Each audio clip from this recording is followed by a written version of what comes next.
Hi friends, welcome back. तो भाई अयोध्या राम मंदिर हिस्ट्री, अरे वाह, अयोध्या विवाद की पूरी कहानी, राम मंदिर इनॉग्रेशन। चलो वीडियो शुरू करते हैं। वीडियो शुरू करने से पहले अगर आप चैनल पर नए हो और आपने अभी तक सब्सक्राइब नहीं किया तो जल्दी से पहले सब्सक्राइब के बटन और बेल आइकन को क्लिक कर लो ताकि आपको हमारे सारे न्यू वीडियोस के नोटिफिकेशन मिल जाए जैसे हम अपलोड करें। अगर आपको वीडियो पसंद आता है प्लीज लाइक एंड शेयर। चलिए शुरू करते हैं। बहुत इंपॉर्टेंट वीडियो है उन लोगों के लिए जिनको हिस्ट्री का इतना पता नहीं होगा कि कब से कितनी स्ट्रगल्स के बाद ये हमें मिला है, ये जीत जो हमारी है। चलो शुरू करें। अरे वाह, जय श्री राम दोस्तों। बस कुछ ही दिन में अयोध्या में प्रभु श्री राम के मंदिर की प्राण प्रतिष्ठा आज क्या हो गई? एक ऐसा फोर्थ दिन जिसका फिफ्थ है, इंतजार 500 सालों से किया जा रहा था। एक ऐसा दिन जिसके इंतजार में न जाने कितनी ऑलमोस्ट 2 दुनिया हफ्ते। खत्म हो गई। एक ऐसा दिन जिसकी लड़ाई में न जाने कितने लोगों ने अपनी जान गंवा दी। एक पल के लिए, बस एक पल के लिए जरा सोच कर देखिए, 16वीं शताब्दी में भी ऐसे लोग थे जिनका सपना था कि वो अयोध्या में राम मंदिर देखे। 18वीं शताब्दी में भी ऐसे लोग थे जो पहली बार राम मंदिर का हक पाने के लिए अदालत गए। आज से 150 साल पहले अयोध्या में लोगों ने राम मंदिर की लड़ाई में अपनी जान गंवाई। ऐसे भी लोग थे जिन्होंने अपनी लाइफ के 50 साल राम मंदिर के लिए कोर्ट की लड़ाई में बिता दिए। आज वो हमारे बीच नहीं है और वो ये दिन देख भी नहीं पाए। एक आप और हम हैं जो अपने जीते जी इसी जीवन काल में अयोध्या में भगवान श्री राम का मंदिर देखने जा रहे हैं। मतलब मैं तो सोचती हूँ हमारी नानी, दादी, दादा, दादी वो कितने खुश होते हैं। साल पहले 1528 में वहशी बाबर ने गिरवा दिया। तो आज के इस प्रोग्राम में, आज के इस वीडियो में हम राम मंदिर के इन पूरे 500 साल के संघर्ष की कहानी आपको सुनाएंगे ताकि आप ये जान सकें कि ये लड़ाई कितनी पुरानी है, इस संघर्ष के क्या मायने हैं, हम ये सब बताएंगे ताकि आप ये जान सकें कि सच्चाई की लड़ाई कोई रातों रात नहीं जीती जाती। बिल्कुल। इसके संघर्ष 2-4 साल तक नहीं चलते, बल्कि इसके लिए आपको सैकड़ों साल भी लड़ना पड़ सकता है। कितनी गलत बात है। मेरी रिक्वेस्ट है, विनती है कि इस वीडियो को पूरा देखिए और अपने सर्कल में हर जानने वाले इंसान से इस वीडियो को शेयर करिए ताकि वो ये जान पाए कि अयोध्या में भगवान श्री राम का मंदिर बनने के मायने क्या है। शुरू करते हैं दोस्तों। जय श्री राम। साफ कितनी लेट मिला है। तो दोस्तों ये हम सब जानते हैं कि बाबर ने साल 1528 में अयोध्या में भगवान श्री राम का मंदिर गिरवाकर वहां मस्जिद का निर्माण करवाया। लेकिन इसके पहले की बात कम लोग करते हैं और वो बात ये है कि भगवान श्री राम के पुत्र कुश ने अयोध्या में श्री राम जी का मंदिर बनवाया। अकेले अयोध्या में सीताराम के 3000 मंदिर थे। कहा जाता है कि 5वीं शताब्दी ईसा पूर्व इनमें से कई मंदिरों की हालत खराब होने लगी। उसी दौरान उज्जैन के राजा विक्रमादित्य अयोध्या आए और उन्होंने यहाँ के कई मंदिरों को फिर से ठीक करवाया। आने वाले कई सालों तक ये मंदिर यूं ही वहां बने रहे। फिर 21 अप्रैल 1526 को बाबर और इब्राहिम लोदी के बीच युद्ध होता है। 1528 तक बाबर की सेना अयोध्या पहुंच जाती है। कहा जाता है कि तभी बाबर के कहने पर उनके सेनापति मीर बाकी ने उस मंदिर को तोड़वाकर उसकी जगह पर मस्जिद बनवाई, जिसे बाद में बाबरी मस्जिद के नाम से जाना गया। इसके बाद 150 साल बीत जाते हैं, कोई हलचल नहीं होती। ये वो दौर था जब भारत में मुगल शासन की जड़ें काफी गहरी थी। फिर साल 1717 यानी बाबरी मस्जिद बनने के तकरीबन 190 सालों बाद जयपुर के राजा जयसिंह द्वितीय कोशिश करते हैं कि मस्जिद और उसके आसपास वाली जगह उनको मिल जाए। वो जानते थे कि हिंदुओं के लिए उस जगह के क्या मायने हैं, क्या आस्था है।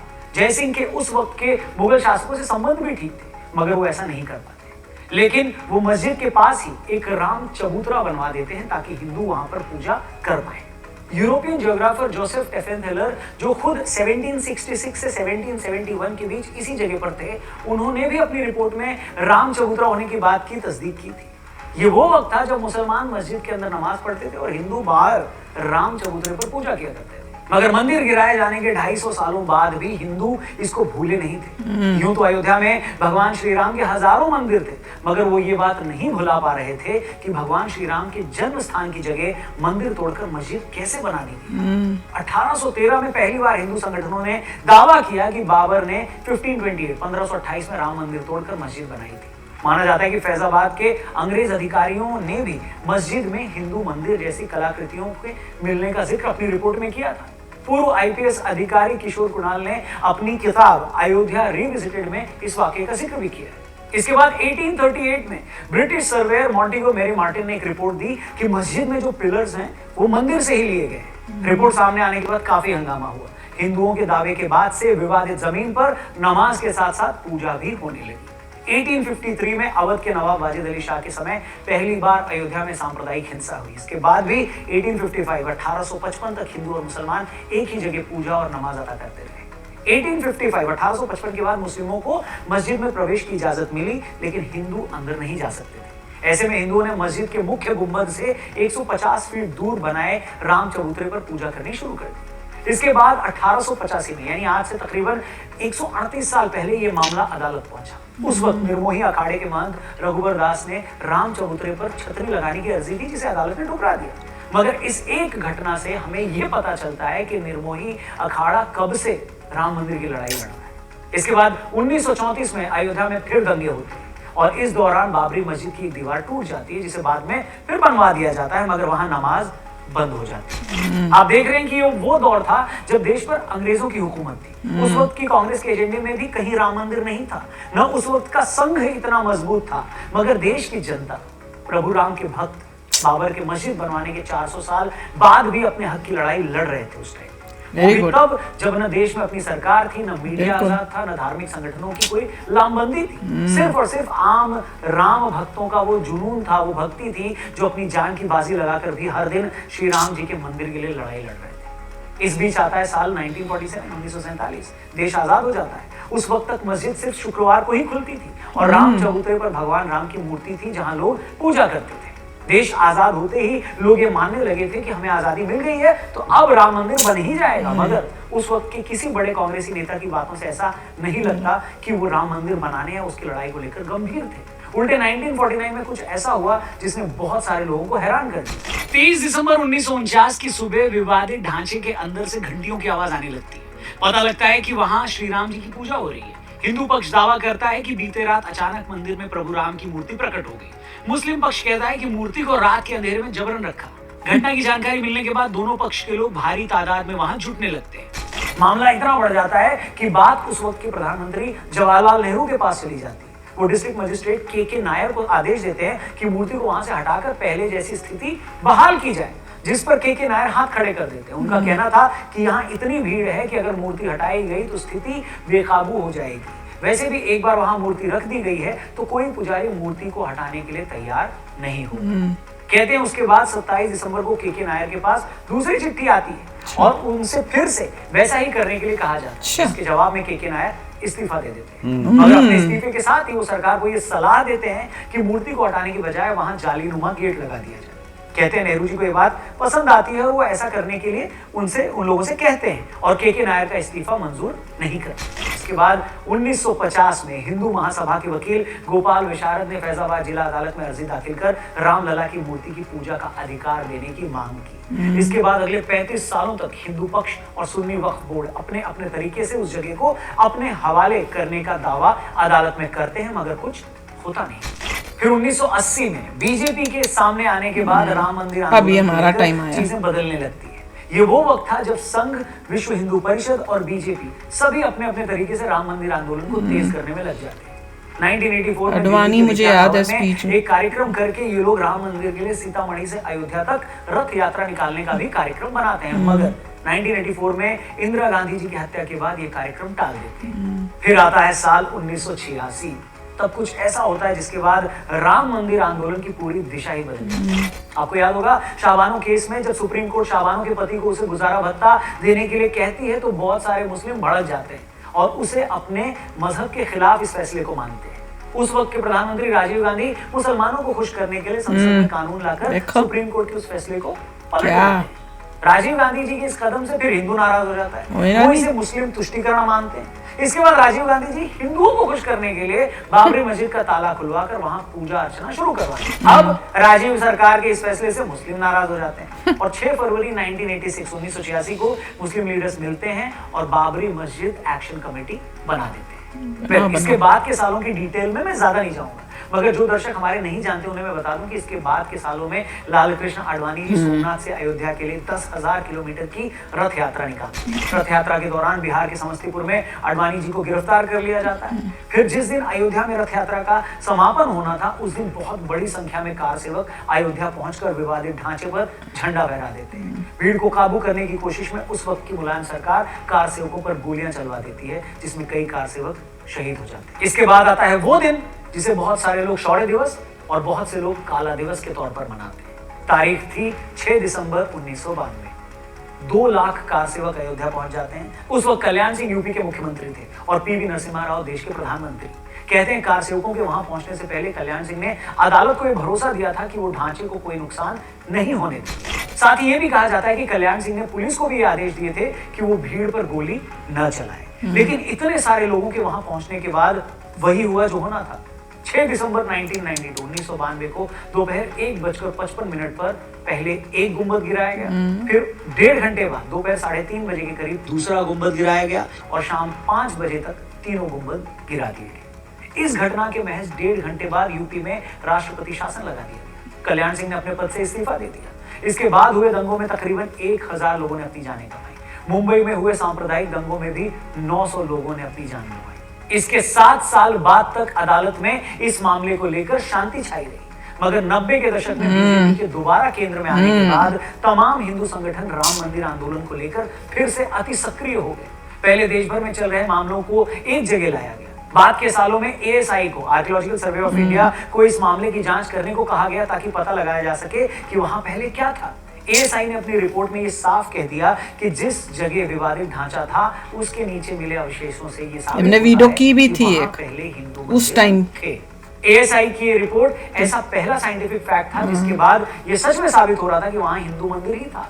एएसआई की इसी रिपोर्ट को बेस बनाते हुए अदालत ने विवादित जमीन को राम जन्मभूमि ट्रस्ट, निर्मोही अखाड़ा और सुन्नी वक्फ बोर्ड में बराबर बांट दिया, मगर तीनों ही पक्ष अदालत के इस फैसले से सहमत नहीं होते। जिसके बाद 2011 में यह मामला सुप्रीम कोर्ट पहुंचता है, मगर वहां भी 7 सालों तक इसमें कोई सुनवाई नहीं। एक मीडिएशन पैनल बनाकर आपसी रजामंदी से मामले का हल निकालने की कोशिश होती है और जब उससे भी कोई फैसला नहीं होता तो सुप्रीम कोर्ट मामले से जुड़े सारे दस्तावेजों का अंग्रेजी में ट्रांसलेशन करने को कहता है। फिर अगस्त 2019 में मामले से जुड़े सभी पक्षों की सुनवाई पूरी हो जाती है और उसी साल 9 नवंबर 2019 में सुप्रीम कोर्ट ये फैसला सुनाती है कि विवादित जमीन ये मुझे याद है को दे दी जाए। कितनी स्ट्रगल्स की हैं। फिर उसके बाद 5 फरवरी 2020 ट्रस्ट का गठन होता है और मंदिर निर्माण शुरू होता है। लाइफ कितनी अनफेयर है दोस्तों, 1528 में राम मंदिर गिराने के 492 सालों बाद उसी अयोध्या में प्रभु श्री राम की जन्मभूमि पर फिर से उनके मंदिर का निर्माण होने वाला है। मैं जानता हूँ ये सारी कहानी बहुत बड़ी बात है, लंबी हो गई होगी, हो सकता है बीच में बहुतों को लगा होगा कि वीडियो बंद कर जी नहीं, लेकिन यकीन मानिए दोस्तों, मैं तो इमोशनल हो रही हूँ। सिर्फ और सिर्फ एक मकसद था कि हम सभी लोग राम मंदिर के संघर्ष की पूरी कहानी जान पाएं। हम ये जान पाएं कि सच्चाई की लड़ाई में संघर्ष सिर्फ साल 2 साल नहीं, वही तो, या एक आधी पीढ़ी का ही नहीं बल्कि सैकड़ों सालों का होता है। वरना कितने लोगों को पता होगा कि जिन प्रभु राम के मंदिर को लेकर आज हम गदगद हैं, उन्हीं प्रभु श्री राम के मंदिर को लेकर आज से 250 साल पहले राजा जय सिंह भी परेशान थे। जिस राम मंदिर के लिए हम बेचैन हैं, प्रभु श्री राम के उसी मंदिर के लिए आज से 250 साल पहले अयोध्या में हुए दंगों में लोगों ने अपनी जान बिल्कुल। जिस राम मंदिर के लिए हम इतने उत्सुक हैं, जिसकी कानूनी लड़ाई जीतकर हम इतने गदगद हैं, उसी राम मंदिर के लिए आज से 150 साल पहले 1885 में महंत रघुबर दास ने अदालत में पहली अर्जी लगाई। और आज जब प्रभु श्री राम का ये भव्य मंदिर बनकर तैयार बहुत बड़ी बात है, हम ईश्वर से यही प्रार्थना करते हैं कि महंत रघुबर दास से लेकर अयोध्या के उन दंगों में मारे गए लोगों तक, गोधरा की ट्रेन में जिंदा जलाए गए संतों से लेकर भागलपुर, मुंबई और देश के किसी भी कोने में इस लड़ाई के लिए शहीद हुए तमाम भक्तों तक भी इस विजय का संदेश जरूर पहुंचाया जाए, ताकि वो भी ये जान सकें कि उनका बलिदान व्यर्थ नहीं गया, बिल्कुल उनकी तपस्या जाया नहीं गई है। और आपसे भी मेरा यही अनुरोध रिक्वेस्ट है कि 22 जनवरी को जब आप अपने घर में भगवान श्री राम के नाम का एक दिया जलाएं तो उन तमाम भक्तों को भी जरूर याद करें जिन्होंने इस सपने को सच करने में अपने जीवन की आहुति दी। बाकी अभी के लिए इतना ही। उम्मीद करते हैं राम मंदिर के संघर्ष की पूरी कहानी आप तक पहुंची होगी और मैं चाहता हूं कि आप इस कहानी को और भी लोगों तक पहुंचाएं। ये वीडियो अगर आपको सही लगी हो तो प्लीज इसे और भी लोगों तक जरूर शेयर करें। हमारे चैनल को भी सब्सक्राइब जरूर करिएगा, फेसबुक पे देख रहे हैं तो पेज को जरूर लाइक करिएगा और कमेंट सेक्शन में जय श्री राम जरूर लिखिएगा। जय हिंद। इतना दुख हो रहा है कि इतने सालों की मतलब जो कहते हैं ना स्ट्रगल्स के बाद इंसाफ मिला है। देखो मैं तो ये देख रही हूँ कि दुनिया में इंसाफ लेना कितना मुश्किल है और वो भी मिल क्यों पाया, क्योंकि मतलब हमें ऐसी स्ट्रगल्स करनी पड़ी, अपनी जान गंवानी पड़ी लोगों को, तब जाके इंसाफ मिला। अगर सोचते कि लॉफुली करते रहे, चुपचाप करके करें, तो मुझे नहीं लगता है कि हमें मिलता। 500 साल तक कोई भूला नहीं था। हाँ बाई गॉड, देखने वाली बात है। रेजिलियंस देखिए लोगों की कि 500 साल के बाद भी वो भूल नहीं पाए महान लोग कि ये जगह बहुत क्रिटिकल है, या भगवान राम का जन्म हुआ था इसको तो हम भूल नहीं पाएंगे। अगर ये स्ट्रगल नहीं की हो गई होती जिस तरह से की हैं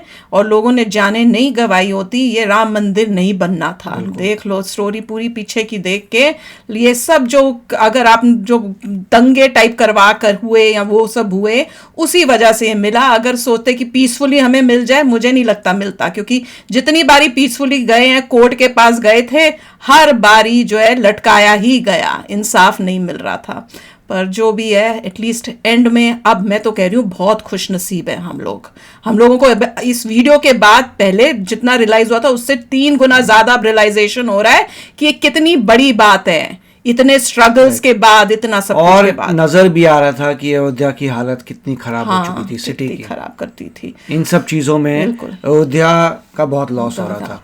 अब अयोध्या को अपना करेक्ट जो राइट्स थे अयोध्या के राम जी की जगह के, वो वैसी सुंदर और प्यारी और भव्य जो है ना, अब वो अयोध्या बन रही है।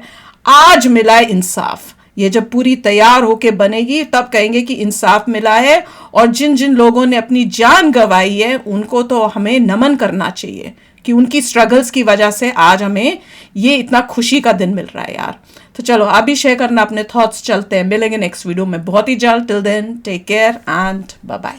तो अगर आप मेरे इस चैनल पे नए हो तो जल्दी से सब्सक्राइब के बटन को हिट करो और बेल आइकन को क्लिक करो, ताकि आपको मेरा जब नया वीडियो मैं लगाऊं आपको उसके बारे में जल्दी से पता चल जाए।